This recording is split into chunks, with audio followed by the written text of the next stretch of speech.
네, 한동훈 전 법무장관이 압도적인 찬성표로 국민의힘 비상대책위원장에 임명됐습니다.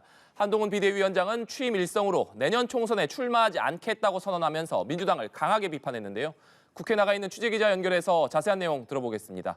차승은 기자 전해주시죠. 네, 국회입니다. 온라인 전국위원회 투표에 참여한 650명 중 627명의 압도적 찬성으로 국민의힘 비대위원장직에 한동훈 전 법무부 장관이 임명됐습니다. 김기현 전 대표가 사퇴한 지 13일 만으로 한동훈 비대위원장은 당대표 권한대행을 맡고 있던 윤재옥 원내대표로부터 지휘봉을 건네받게 됐습니다. 한 위원장은 취임 첫 기자회견에서 더불어민주당 질타로 입을 열었습니다. 이재명 더불어민주당 대표의 강성당원 전체주의와 운동권의 특권 세력의 폭주를 막아야 한다며 내년 총선에서 이겨야 한다고 일갈했습니다. 이재명 대표의 민주당과는 달라야 한다며 당 쇄신책으로 국회의원 불체포 특권을 포기한 사람만 공천하겠다고 밝혔습니다. 또 당보다도 국민이 우선이라며 이른바 선민후사를 실천하기 위해 한 위원장부터 내년 총선에 불출마하겠다고 선언했습니다. 이제 시선은 비대위원 인선으로 쏠리는데요. 한 비대위원장이 비대위 인선 방향에 대해 열정적으로 헌신할 수 있는 실력 있는 분을 모시겠다고 언급한 바 있어서 인연이나 계파와 관련 없는 인물들로 인선할 거란 전망이 나옵니다.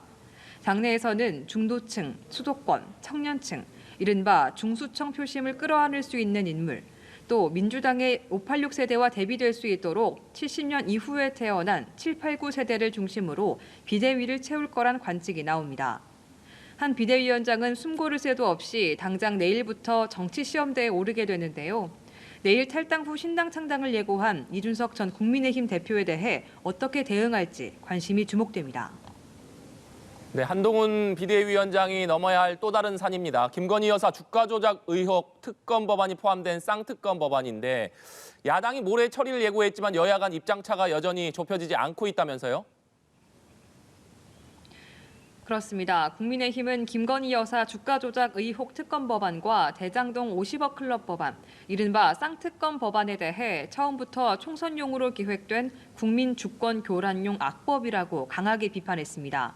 윤재옥 원내대표는 민주당의 정략적 행동에 응할 이유가 전혀 없다면서 법안에 대해 협의할 뜻이 전혀 없음을 시사했는데요. 한동훈 신임 비대위원장도 특검법에 대한 기자들의 질문에 총선을 위한 악법이라는 입장을 갖고 있다고 기존의 입장을 재확인했습니다. 정부와 대통령실, 국민의힘은 어제 긴급협의회를 열고 김건희 특검 법안에 대해 수용 불가로 입장을 정리한 것으로 알려졌습니다. 민주당도 오는 28일 본회의 처리를 못 박으면서 물러서지 않겠다는 입장입니다. 원칙대로 하겠다며 다른 법안과 연계해 타협하지 않겠다고 강경하게 맞섰는데요. 김건희 특검 법안에 대한 한동훈 비대위원장의 입장이 국민의힘 비대위 운명을 결정짓는 중요한 바로미터가 될 거라며 한 위원장을 압박하기도 했습니다. 민주당은 이태원 참사 특별법 합의도 촉구하고 있는데요. 김진표 국회의장이 여야 합의를 촉구하며 임시국회 마지막 본회의인 내년 1월 9일 처리를 언급한 가운데 민주당은 여당의 협의할 의지가 없으면 모레 처리하겠다고 엄포를 놓기도 했습니다. 지금까지 국회에서 전해드렸습니다.